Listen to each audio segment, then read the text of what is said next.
राति 8 बजेको जनता समाचारमा तपाईलाई स्वागत छ। नमस्कार, म विभु श्रेष्ठ। नमस्कार, म अनिस्मा बस्नेत। सबैभन्दा पहिले प्रमुख समाचार। सरकारद्वारा बलात्कारमा संलग्न र मिलापत्र गराउनेलाई कानुनको दायरामा ल्याउने आदेश पारित। बलात्कार मुद्दामा कैद मिनाह नहुने व्यवस्था। आगामी आर्थिक वर्षभित्र राष्ट्रिय परिचय पत्र वितरण गरिसक्ने सरकारी योजना अन्यलमा कोरोनाका कारण कामै गर्न नसकिएको विभागको भनाइ। नेपालमा कोरोना संक्रमण निको हुनेको संख्या बढ्दै 1600 संक्रमित थपिँदा 5600 भन्दा बढी डिस्चार्ज। निर्वाचन परिणाम अस्वीकार गर्नुभएका अमेरिकी राष्ट्रपति ट्रम्पलाई पुनः अर्को धक्का। हुलाक मार्फत हालिएको मत रद्दको माग खारेज। र आगामी डिसेम्बरमा प्रधानमन्त्री कप गर्ने क्यानको तयारी। कोरोनाका कारण जिल्ला छनौट प्रभावित हुन सक्ने।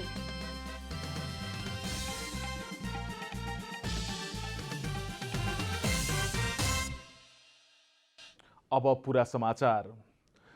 सरकारले बलात्कारमा संलग्न र बलात्कारका घटनामा मिलापत्र गराउनेहरूलाई कानुनको दायरामा ल्याउन बलात्कारको सम्बन्धी अध्यादेश ल्याएको छ। बलात्कारका घटना न्यूनीकरणलाई थप प्रभावकारी बनाउन यौन हिंसा विरुद्धका ऐनलाई संशोधन गर्न अध्यादेश ल्याइएको हो।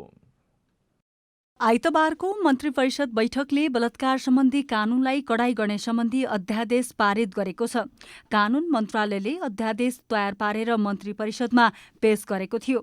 उक्त अध्यादेश जारी गर्न राष्ट्रपति कार्यालय शीतल निवास पठाइएको छ। मुलुकी अपराध संहिता, मुलुकी अपराध कार्यविधि र ज्येष्ठ नागरिक ऐनमा रहेर बलात्कार सम्बन्धीको व्यवस्था परिमार्जन गर्दै सरकारले अध्यादेश ल्याएको हो। अध्यादेशमा 10 वर्ष मुनि र 70 वर्ष माथिका व्यक्ति बलात्कार भएमा जन्मकैद हुने व्यवस्थालाई यथावत नै राखेको छ। यसअघि कसुरदार ज्येष्ठ नागरिक भएमा कैद मिनाह गर्ने कानूनी व्यवस्थामा परिवर्तन गरेर अबदेखि बलात्कार मुद्दामा कैद मिनाह नहुने व्यवस्था गरिएको छ। दण्ड सजाय, कैदको सजाय बढी हुँदैमा कन्ट्रोल हुन्छ, यस्तो पनि कहिलेकाहीँ नहुन सक्छ। तर हाम्रो अपेक्षा के हो भने यो सजाय अलिक कडा गरियो भने त्यस्ता खालका घटनाहरूलाई हामीले न्यूनीकरण गर्न सक्छौँ भन्ने उद्देश्य हो र त्यो आधारमा हामीले यसो गरेका छौँ। सरकारले बलात्कारका घटना मिलापत्र गराउने व्यक्तिलाई कारबाही गर्न कानूनी बाटो खोलिदिएको छ।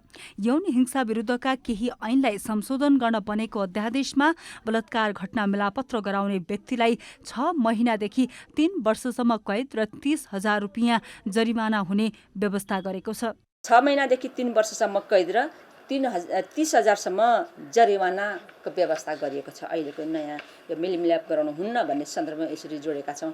यसअघि 14 देखि 16 वर्षसम्मको बालिका बलात्कार गर्नेलाई 12 देखि 14 वर्षसम्म कैदको व्यवस्था रहेकोमा अध्यादेशमा 12 देखि 16 वर्ष कैद गर्ने व्यवस्था गरिएको छ। 18 वर्षभन्दा माथिकालाई बलात्कार गरेमा 7 देखि 10 वर्ष कैदको व्यवस्था परिवर्तन गरेर 10 देखि 12 वर्ष कैद गर्ने व्यवस्था गरिएको छ।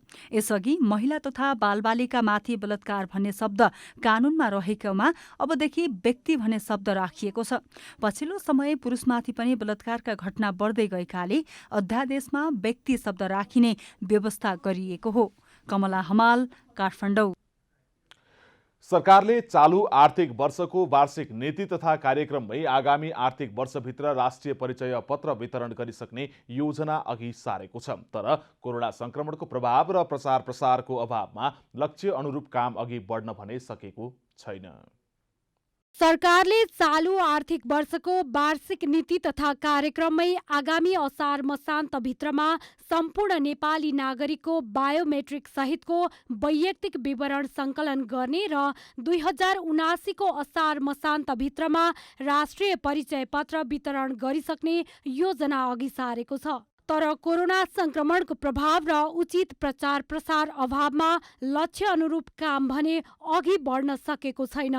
गृह मन्त्रालय मातहतमा रहेको राष्ट्रिय परिचय पत्र तथा पञ्जीकरण विभागले आगामी असारभित्र नेपाली नागरिकताको प्रमाणपत्र लिएर स्वदेशमै रहेका सबै नागरिकको बायोमेट्रिक सहितको विवरण सङ्कलन गर्ने योजना बनाएकोमा कोरोनाका कारण समुदायमा जान नसक्दा अभियानमा प्रभाव परेको हो।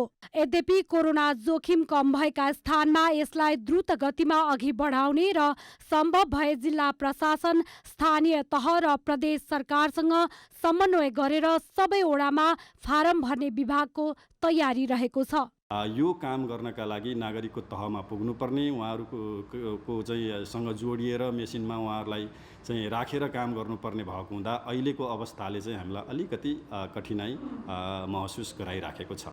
नेपालको संविधानले राष्ट्रिय परिचय पत्रलाई एकीकृत प्रणालीमा व्यवस्थापन गरी त्यसलाई राज्यबाट उपलब्ध हुने सेवा सुविधा र राष्ट्रिय योजनासँग जोड्ने नीति लिएको छ। राष्ट्रिय परिचय पत्र नागरिकहरूको व्यक्तिगत तथा जैविक विवरण समावेश भएको राष्ट्रिय पहिचान सहितको बायोमेट्रिक सुविधायुक्त बहुउपयोगी प्रमाणपत्र हो। सबै नेपालीको बायोमेट्रिक पहिचान र पृथक नम्बर सहितको राष्ट्रिय परिचय पत्र वितरण पश्चात कुनै पनि नेपाली जहाँ गए पनि एउटै परिचय पत्रले काम गर्नेछ। त्यो नागरिकताले गरेको कामको चाहिँ विस्थापन राष्ट्रिय परिचय पत्रले गर्छ, किनभने त्यो डिजिटल आइडेन्टिफिकेसनको डिजिटल सोलुसनै हो। त्यसले चाहिँ एउटा नम्बरको आधारमा व्यक्तिको पहिचान गर्छ हैन, अनि त्यसमा चाहिँ बायोमेट्रिक्सको आधारमा व्यक्तिको भेरिफिकेसन गरिदिन्छ। बायोमेट्रिक विवरण सहितको राष्ट्रिय परिचय पत्र तत्कालका लागि नागरिकता लिएका व्यक्तिलाई मात्र उपलब्ध गराइनेछ। पछि सबै नागरिकलाई वितरण गर्ने सरकारी योजना रहेको छ। राष्ट्रिय परिचय पत्रको वितरणपछि छलकपट र आपराधिक क्रियाकलापमा समेत नियन्त्रण हुने सरकारी विश्वास छ। क्यामेरामा कुमार मानन्धरका साथ रूपा घिमिरे, काठमाडौँ। प्रधानमन्त्री केपी शर्मा ओलीले 4वटै सुरक्षा निकायका प्रमुखसँग छलफल गर्नु भएको छ। प्रधानमन्त्री ओलीले आज नेपाली सेना, नेपाल प्रहरी, सशस्त्र प्रहरी र राष्ट्रिय अनुसन्धान विभागका प्रमुखसँग छलफल गर्नु भएको हो। प्रधानमन्त्रीको सचिवालयले सुरक्षा निकायका प्रमुखसँगको छलफल नियमित भएको जनाएको छ। प्रधानमन्त्री ओली पछिल्लो समय संवैधानिक निकाय र विभिन्न कार्यालयमा रिक्त पद पूर्ति गर्ने तयारीमा समेत लाग्नु भएको छ। प्रधानमन्त्री ओलीले त्यसको लागि शनिबार प्रमुख प्रतिपक्षी दलका नेता शेरबहादुर देउवासँग छलफल गर्नु भएको थियो। प्रधानमन्त्रीले नेपाली कांग्रेस सभापति देउवासँग संवैधानिक निकाय र विश्वविद्यालयका उपकुलपति नियुक्तिको विषयमा छलफल गर्नु भएको बताइएको छ। नेपाल कम्युनिस्ट पार्टी नेकपाका स्थायी समिति सदस्य भीम रावलले कुनै हालतमा पार्टी नफुट्ने बताउनु भएको छ। कैलालीमा पत्रकारहरूसँग कुरा गर्दै नेता रावलले अध्यक्ष द्वयको अन्तर्विरोधका कारण पार्टी नफुट्ने बताउनु भएको हो। उहाँले प्रधानमन्त्री एवं पार्टी अध्यक्ष केपी शर्मा ओली र अर्का अध्यक्ष पुष्पकमल दाहाल दुवैजनामा पार्टी फुटाउने कुनै योजना समेत नरहेको दावी समेत गर्नुभयो। कुनै सैद्धान्तिक र नीतिगत मतभेद नभई कार्यशैली, विधि र विधानका विषयमा मात्रै बहस चलिरहेकाले त्यसले मात्रै पार्टी फुट्ने सम्भावना नरहेको नेता रावलको भनाइ छ। 13 गते 18 गते र 25 गतेको बैठकबाट कि फुट्ला कि जुट्ला, अब यो त कि सेतो कि अँध्यारो होला कि उज्यालो होला भन्ने जस्तो त्यो सामान्य भनाइ भयो। अहिले हाम्रो पार्टीमा त्यस्तो कुनै सैद्धान्तिक नीतिगत मतभेद नभएको हुनाले कतिपय कार्यशैलीसँग सम्बन्धित, पार्टीको विधि प्रणालीसँग सम्बन्धित, पार्टीको विधानलाई कार्यान्वयन गर्ने कुरासँग सम्बन्धित सैद्धान्तिक नीतिगत कुराहरू भएको हुनाले ती बैठकहरूमा पार्टी फुट्ने भन्ने त म सन्दर्भै देख्दिनँ। पार्टी विधि पद्धति र जनताको चाहना अनुसार चल्न नसक्दा पार्टीभित्र अन्तर्विरोध चर्किएको स्वीकार्दै नेता रावलले गत भदौ 26 गते स्थायी समिति बैठकमा भएका निर्णय कार्यान्वयन हुनुपर्नेमा जोड दिनुभयो।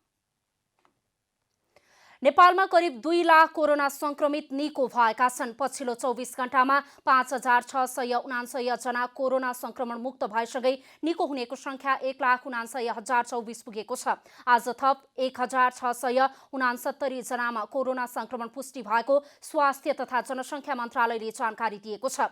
एकै दिन 8032 वटा नमुना PCR विधिबाट परीक्षण गर्दा 1014 पुरुष र 655 जना महिलामा संक्रमण पुष्टि भएको हो। यो सँगै नेपालमा कोरोना भाइरस संक्रमित हुनेको संख्या 2,20,308 पुगेको छ। काठमाडौँ उपत्यकामा थप 957 जनामा कोरोना संक्रमण पुष्टि भएको छ। काठमाडौँमा 773, ललितपुरमा 131 र भक्तपुरमा 53 जनामा कोरोना संक्रमण पुष्टि भएको मन्त्रालयले जनाएको छ। अहिले देशभर सक्रिय संक्रमितको संख्या 19,963 रहेको छ। तीमध्ये 13,612 जना होम आइसोलेसनमा र 6,351 जना संस्थागत आइसोलेसनमा रहेका छन्। संक्रमित मध्ये 359 जनाको आइसियु र 66 जनाको भेन्टिलेटरमा उपचार भइरहेको छ। त्यस्तै पछिल्लो 24 घण्टामा नेपालमा थप 16 जनाको कोरोना संक्रमणबाट मृत्यु भएको छ। यो सँगै नेपालमा कोरोना संक्रमणबाट मृत्यु हुनेको संख्या 1321 पुगेको छ। कोरोना भाइरसको निःशुल्क पीसीआर परीक्षणका लागि काठमाडौँ महानगरपालिकाले नमुना सङ्कलन सुरु गरेको छ। महानगरभित्र रहेका अशक्त, असहाय र ज्येष्ठ नागरिकहरूको पीसीआर परीक्षणका लागि मोबाइल भ्यान मार्फत नमुना सङ्कलन सुरु गरिएको हो। सरकारले घोषणा गरे अनुसार लक्षित समूहको निःशुल्क परीक्षण गर्ने उल्लेख गर्दै महानगरले क्षमता भएकाहरूलाई शुल्क तिरेरै परीक्षण गर्न आग्रह गरेको छ। महानगरका प्रमुख विद्यासुन्दर साक्यले कोरोना नियन्त्रणका लागि सरकारले आफ्नो तर्फबाट सक्दो प्रयास गरे पनि समुदाय स्तरबाट सहयोग नभए नियन्त्रणमा नआउने बताउनुभयो। विशेष गरिकन यो भ्यानले हामीले अशक्त, ज्येष्ठ नागरिकहरू जो घरबाट विभिन्न कारणले विभिन्न दीर्घ रोगीहरू घरबाट चाहेर पनि हाम्रो स्वाब कलेक्सन सेन्टरसम्म आउन सक्दैनन्, त्यस्ता व्यक्तिहरूलाई स्वाब कलेक्सनमा विशेष यसले सहयोग पनि हामीले अपेक्षा गरेका छौँ।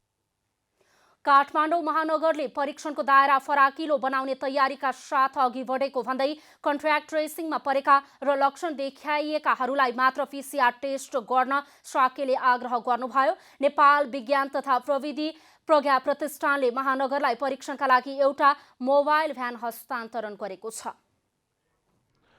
राजस्व सचिव रामशरण पुडासैनीले कर प्रशासनमा सुधार भएकाले कर कानुनको परिपालना र कर तिर्ने भावनाको विकास हुँदै गएको बताउनु भएको छ। 9औं राष्ट्रिय कर दिवस 2077 को अवसरमा आज काठमाडौँमा आयोजित कार्यक्रमलाई सम्बोधन गर्दै अर्थ मन्त्रालयका राजस्व सचिव पुडासैनीले कर प्रशासनमा भएको सुधारले कर कानुनको पालना हुनुका साथै नागरिकमा कर तिर्ने भावनाको विकास हुँदै गएको बताउनुभयो। उहाँले कर प्रणालीको संयन्त्रमा निजी क्षेत्रबाट अपेक्षा अनुसारको सहयोग प्राप्त भएको बताउनुभयो। यसबाट कर प्रशासनलाई आन्तरिक कारोबारमा आधारित कर प्रणालीतर्फ उन्मुख बनाउन सहज भएको पुडासैनीको भनाइ छ।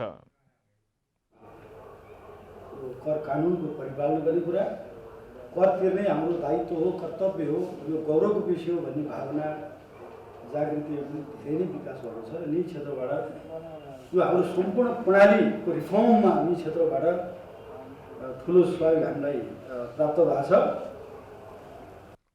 आर्थिक गतिविधि, भौगोलिक अवस्था, प्रशासनिक सुगमता तथा कर सम्भाव्यताको आधारमा संगठनात्मक पुनर्संरचना गर्दै नयाँ कार्यालयको विस्तार एवं स्तरोन्नतिमा आन्तरिक राजस्व विभागले जोड दिँदै आएको छ। विभागले हाल देशभर 84 वटा कार्यालय मार्फत आन्तरिक राजस्व सम्बन्धी सेवा प्रवाह गर्दै आएको छ। विभागका अनुसार आर्थिक वर्ष 2076-77 मा झण्डै 12 लाख करदाता थप भई कुल करदाताको संख्या 35,76,000 भन्दा बढी पुगेको छ। यस्तै आन्तरिक राजस्व विभागले 9औं राष्ट्रिय कर दिवसको अवसरमा उत्कृष्ट 15 करदाताको नाम पनि सार्वजनिक गरेको छ। 76 मा सबैभन्दा बढी कर तिर्ने करदाता सूर्य नेपाल प्रणाली, निर्यातकर्ताहरूमध्ये सबैभन्दा बढी आयकर तिर्ने करदाता डाबर नेपाल प्रणाली, सबैभन्दा बढी आयकर तिर्ने विशेष उद्योग हिमाल पावर लिमिटेड, कृषि एवं पशुपक्षीजन्य उद्योगमध्ये सबैभन्दा बढी आयकर तिर्ने करदाता अन्नपूर्ण एग्रो इन्डस्ट्रिज प्रणाली। आज सार्वजनिक भएका उत्कृष्ट करदाताहरूलाई विशेष समारोहका बीच सम्मान गरिने पनि आन्तरिक राजस्व विभागले जनाएको छ। चाडपर्वलाई लक्षित गर्दै असोज 15 देखि कैलालीमा सञ्चालनमा आएको सुपथ मूल्य पसल बन्द भएको छ। स्थानीयले भने सुपथ मूल्य पसललाई चाडपर्वमा मात्र केन्द्रित नगरी सबै समयमा सञ्चालन गर्नुपर्ने माग गरेका छन्। कैलालीको धनगढी र अत्तरियामा दशैं तिहार र छठ पर्वलाई लक्षित गर्दै सञ्चालनमा आएका सुपथ मूल्य पसल बन्द भएका छन्। पसल सञ्चालनको अन्तिम दिन शनिबार उपभोक्ताको बाक्लो भिड लागेको थियो। असोज 15 गतेदेखि सञ्चालनमा आएको सुपथ मूल्य पसलबाट 1 करोड रुपियाँभन्दा बढीको कारोबार भएको साल ट्रेडिङ कर्पोरेसन धनगढी शाखाले जनाएको छ। यो बडा दशैं तिहार र छठ पर्वलाई लक्षित गरेर साल ट्रेडिङ कर्पोरेसन लिमिटेडले जुन यो सहुलियत दरको पसल यो असोज 15 गतेदेखि सञ्चालन गरेको थियो। त्यो आज यो मङ्सिर 6 गते चाहिँ समाप्त हुँदैछ र यो सुपथ मूल्य पसलबाट करिब 1 करोडभन्दा बढी हाम्रो कारोबार भएको छ। चाडपर्वको समयमा सुपथ मूल्य पसलबाट 40,000 बढी उपभोक्ताले लाभ लिएका छन्। शनिबारदेखि सुपथ मूल्य पसल बन्द हुने भएपछि स्थानीयहरू सामान खरिद गर्नका लागि लामो लाइनमा बसेका देखिन्थे। अन्य पसलमा भन्दा सस्तोमा खाद्य वस्तु उपलब्ध हुने भएकाले यो पसल चाडपर्वको समयमा मात्र नभएर सधैँका लागि सञ्चालन गरिनुपर्ने उपभोक्ताहरूको माग छ। 4 किलो चिनी लिए, 4 पोका नुन लिए, अन्त फेरि सस्तै नै हो। अब यस्तो त सधैँ नहोला, अब बसाउने भन्दैछन्, के हुन्छ अब। सधैँभरि यस्तो भयो भने जो चाहिँ बजारमा कालो बजारी हुन्थ्यो त्यो रोकिन्थ्यो। त्यो चाहिँ यस वर्ष सुदूरपश्चिमको धनगढी र अत्तरियामा मात्रै सुपथ मूल्य पसल सञ्चालनमा आएको थियो। सुपथ मूल्य पसललाई अब भने स्थायी बिक्री केन्द्रका रूपमा राख्ने योजना अनुसार काम भइरहेको साल ट्रेडिङ कर्पोरेसनले जनाएको छ। यसका लागि आवश्यक छलफल अगाडि बढिरहेको कम्पनीले जनाएको छ। राष्ट्रिय वन उपभोक्ता महासंघ नेपालले काठ कटान, ओसार पसार र बिक्री वितरण तत्काल खुल्ला गर्न सरकारसँग माग गरेको छ। साल बाहेकका काठ मात्र खुलाउने सरकारी निर्णयले 1 करोड 40 लाख बढी उपभोक्ताहरू आफ्नो घरकोठ बनाउनबाट वञ्चित भएको भन्दै महासंघले यस्तो माग गरेको हो। देशभरिका 22,266 सामुदायिक वन व्यवस्थापन गरिरहेका 29 लाख घरधुरी र 1 करोड 40 लाख उपभोक्ताहरू आफ्नो दैनिक कामबाट समेत वञ्चित भएको महासंघको भनाइ छ। सामुदायिक वनले स्थानीय गरिब विपन्न वर्गलाई गर्दै आएको सहयोग रोकिँदा चाडपर्व समेत मनाउन नपाएको महासंघको भनाइ छ।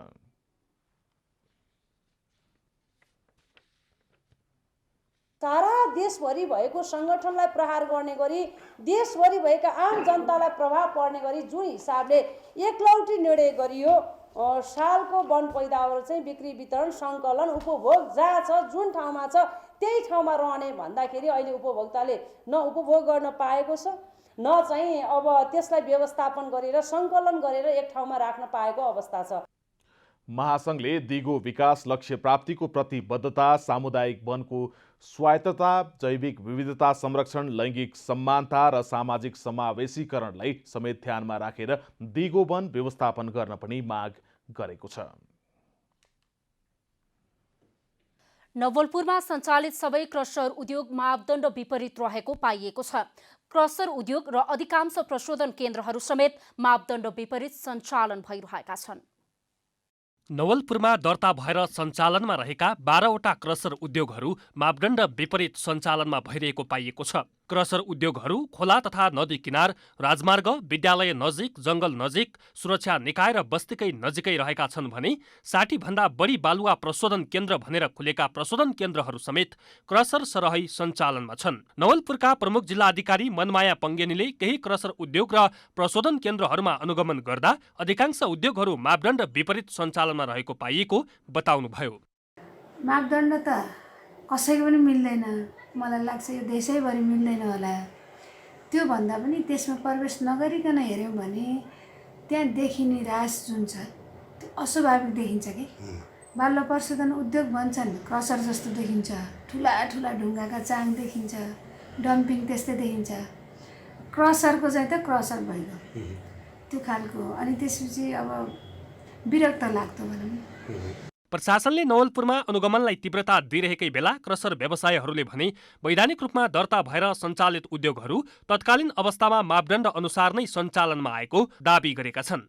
नेपाल रोडा ढुङ्गा व्यवसाय सङ्घ नवलपुरका अध्यक्ष भोजेन्द्र बहादुर रायमाझीले सरकारले निर्धारण गरिदिएको मापदण्ड अनुसारको स्थानमा ढुवानीका लागि बाटो, प्रशोधनका लागि पानी र उद्योग सञ्चालनका लागि बिजुली उपलब्ध भए उद्योग स्थानान्तरण गर्न तयार रहेको बताउनुभयो। नवलपुर जिल्लामा जुन अहिले 12वटा क्रसर उद्योग सञ्चालनमा छन्, 12वटा क्रसर उद्योग तपाईँको 51 सालदेखि 70 साल अगाडि स्थापना भएको उद्योगहरू छन् र तत्कालीन तत्समयमा सबै नेपाल सरकारको मापदण्ड पुगेरै खोलिएका उद्योगहरू हुन्।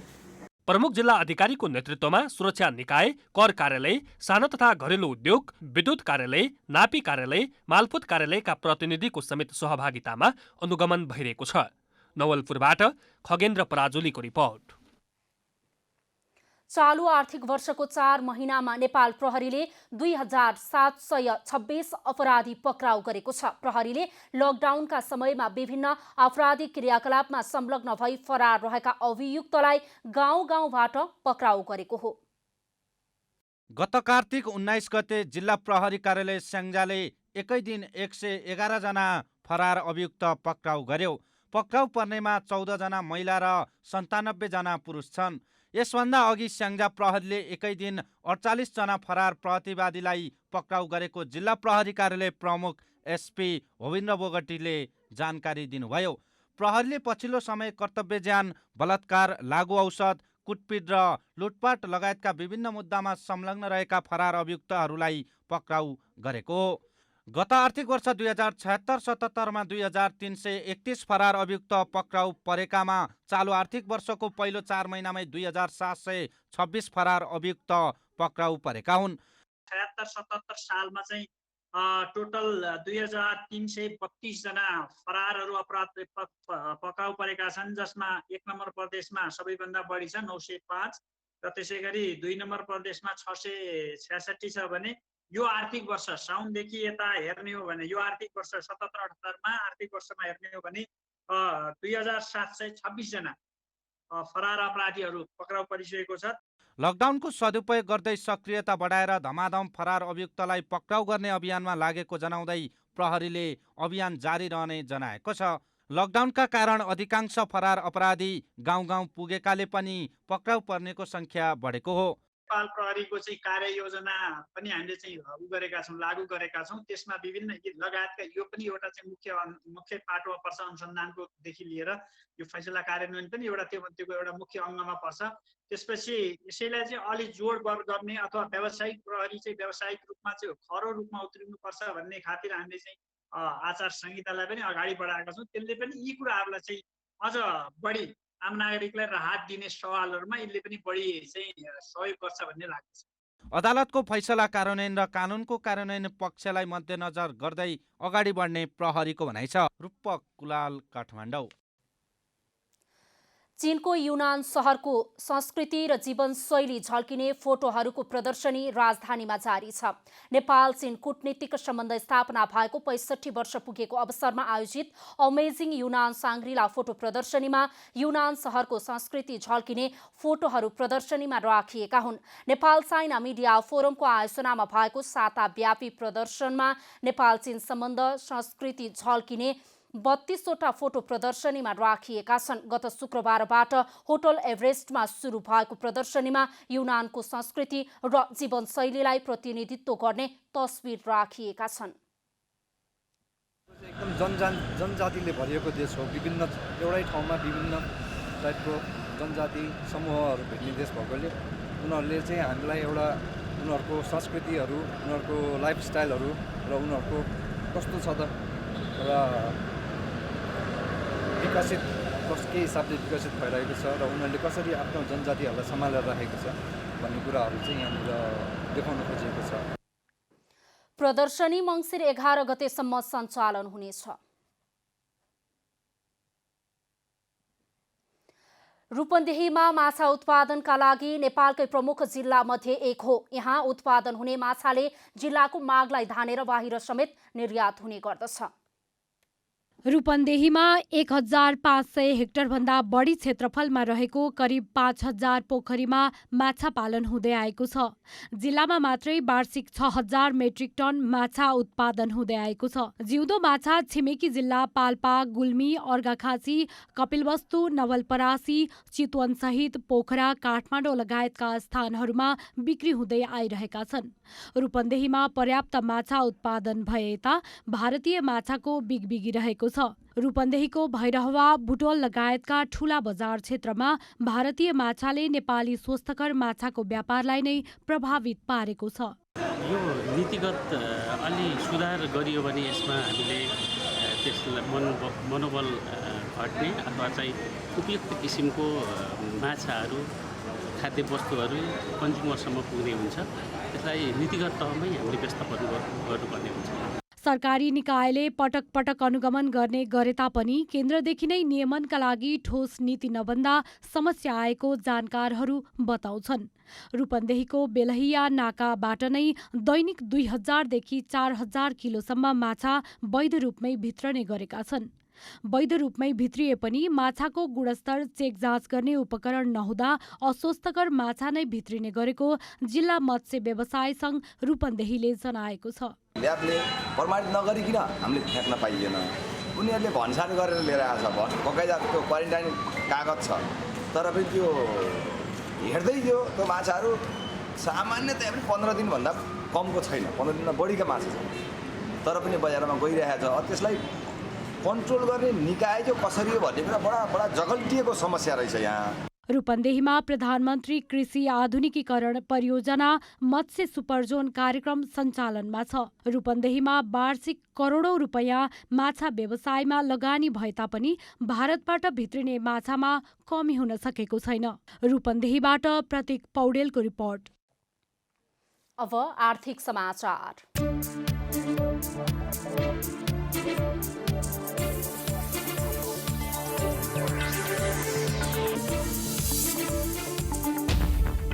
व्यवसाय निरन्तरताका लागि सहुलियतपूर्ण कर्जा कार्यविधि अनुसार कोरोना भाइरस प्रभावित व्यवसाय अघि बढाउन दिइने ऋणका लागि मङ्सिर 10 गतेबाट आवेदन माग हुने भएको छ। कार्यविधि अनुसार गठित कोष सञ्चालक समितिको बैठकले मङ्सिर 10 गतेपछि ऋणको प्रवाहका लागि सूचना प्रकाशित गर्ने निर्णय गरेको हो। अर्थ मन्त्रालयका सचिव शिशिर कुमार ढुङ्गानाको अध्यक्षतामा बसेको सञ्चालक समितिको बैठकले तत्काल ऋण प्रवाहका लागि नेपाल राष्ट्र ब्याङ्क मार्फत ब्याङ्क तथा वित्तीय संस्थाहरूलाई निर्देशन दिने निर्णय गरेको हो।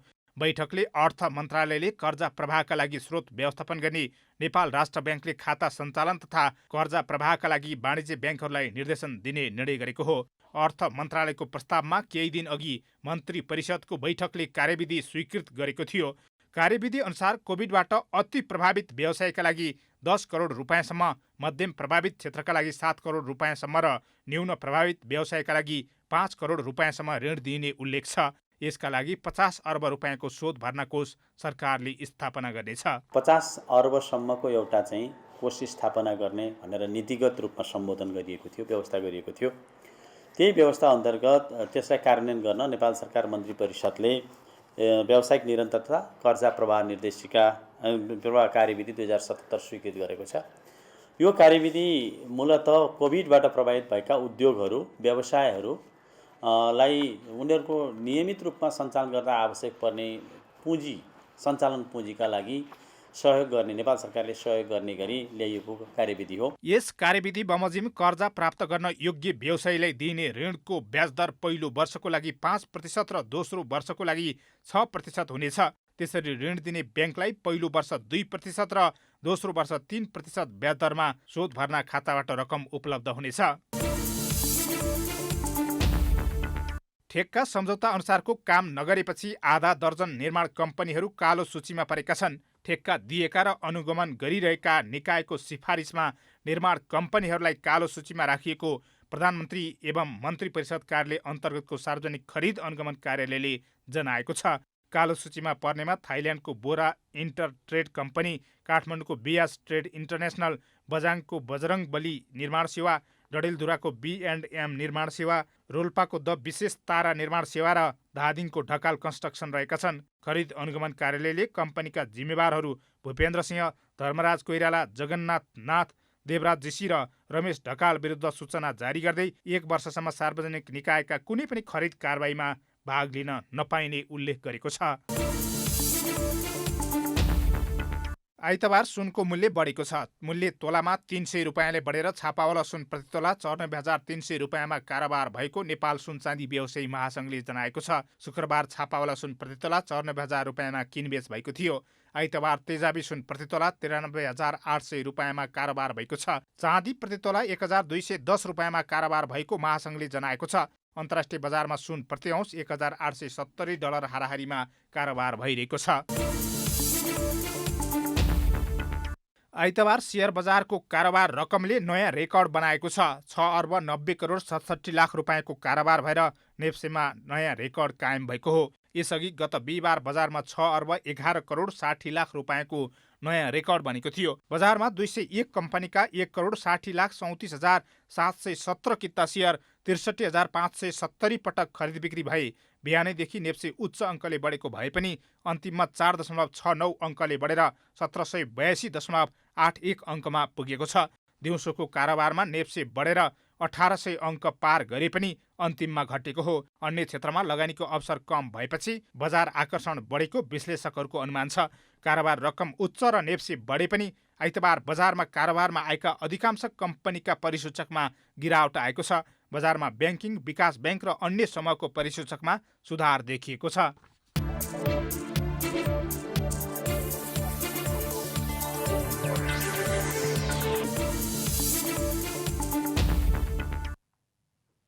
अब खेलकुद समाचार।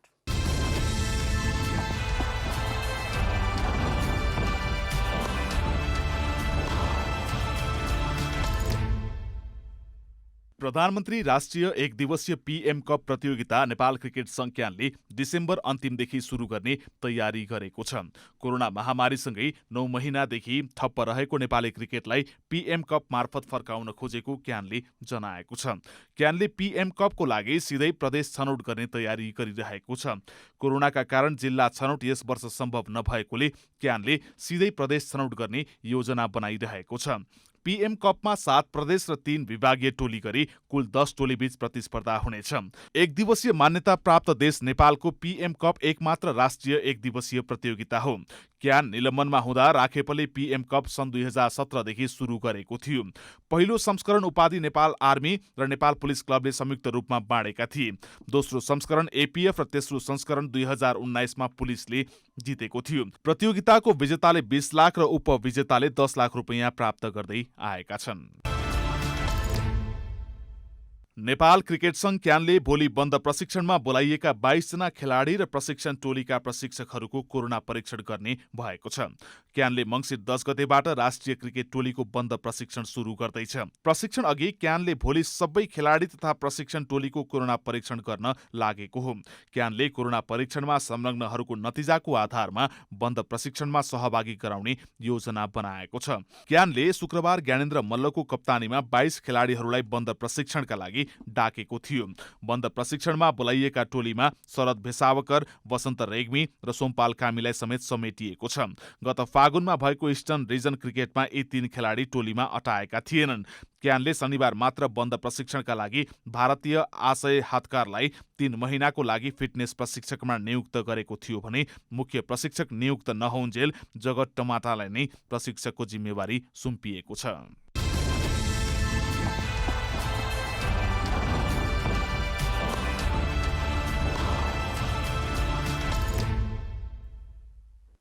अब मौसम समाचार।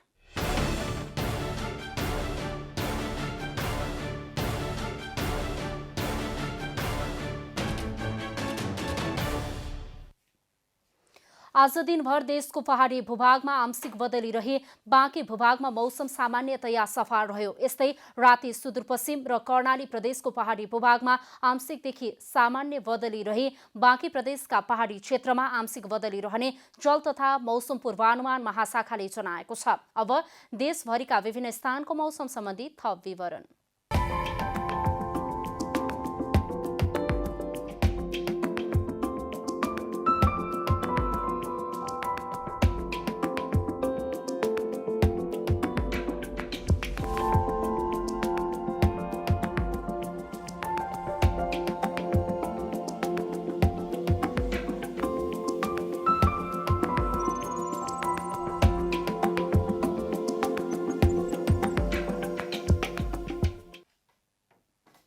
अन्त्यमा आजको डायरी।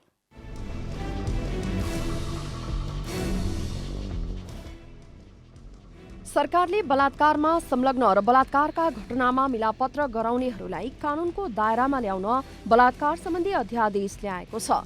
बलात्कारका घटना न्यूनीकरणलाई थप प्रभावकारी बनाउन मुलुकी अपराध संहिता, मुलुकी अपराध कार्यविधि र ज्येष्ठ नागरिक ऐनमा रहेका बलात्कार सम्बन्धीको व्यवस्था परिमार्जन गर्दै सरकारले अध्यादेश ल्याएको हो। सरकारले चालु आर्थिक वर्षको वार्षिक नीति तथा कार्यक्रममै आगामी असार मसान्तभित्र सम्पूर्ण नेपाली नागरिकको बायोमेट्रिक सहितको व्यक्तिगत विवरण संकलन गर्ने र 2079 को असार मसान्तभित्र राष्ट्रिय परिचय पत्र वितरण गरिसक्ने योजना अघि सारेको छ। तर कोरोना संक्रमणको प्रभाव र उचित प्रचार प्रसारको अभावमा लक्ष्य अनुरूप काम भने अघि बढ्न सकेको छैन। नेपाल कम्युनिस्ट पार्टी नेकपा स्थायी समिति सदस्य तथा सुदूरपश्चिम प्रदेश इन्चार्ज भीम रावलले कुनै हालतमा पार्टी नफुट्ने बताउनु भएको छ। नेता रावलले प्रधानमन्त्री एवं पार्टी अध्यक्ष केपी शर्मा ओली र अर्का अध्यक्ष पुष्पकमल दाहाल दुवैजनामा पार्टी फुटाउने कुनै योजना नरहेको दावी गर्नुभयो। निर्वाचन परिणाम अस्वीकार गर्नुभएका वर्तमान अमेरिकी राष्ट्रपति डोनाल्ड ट्रम्पलाई फेरि अर्को धक्का लागेको छ। अदालतले ट्रम्पको निर्वाचन अभियानले हुलाक मार्फत हालिएको लाखौं मत रद्द गर्न माग गर्दै दायर गरेको मुद्दा खारेज गरेको हो। उता नवनिर्वाचित राष्ट्रपति जो बाइडेन जनवरी 20 मा सत्ता सम्हाल्ने तयारीमा जुटेका छन्।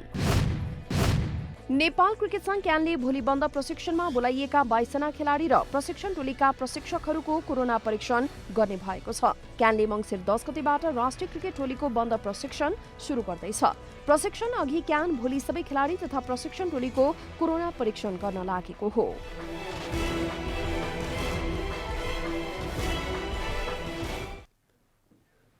जनता समाचार अहिलेलाई यति नै। जनताद्वारा जनताका लागि प्रसारित जनता टेलिभिजनका कार्यक्रमहरू युट्युब, ट्विटर, फेसबुक र हाम्रो वेबसाइट जनतासमाचार.com मा पनि पढ्न र हेर्न सक्नुहुनेछ।